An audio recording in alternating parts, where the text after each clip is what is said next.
अस्सलामु अलैकुम। उम्मीद त सभई दोस्त ख़ुशि हूंदा। जीअं त सिंध पब्लिक सर्विस कमीशन जी वेबसाइट ते सेकेंडरी स्कूल टीचर जूं स्लिपूं अपलोड थी चुकियूं आहिनि। सभई उम्मीदवार डिस्क्रिप्शन में ॾिनल लिंक ते क्लिक करे पंहिंजूं स्लिपूं डाउनलोड करे सघनि था।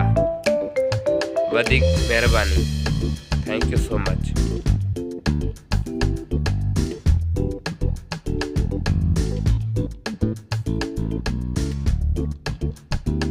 अस्सलामु अलैकुम।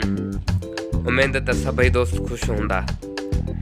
जीअं त सिंध पब्लिक सर्विस कमीशन जी वेबसाइट ते सेकेंडरी स्कूल टीचर जूं स्लिपूं अपलोड थी चुकियूं आहिनि। सभई उम्मीदवार डिस्क्रिप्शन में ॾिनल लिंक ते क्लिक करे पंहिंजूं स्लिपूं डाउनलोड करे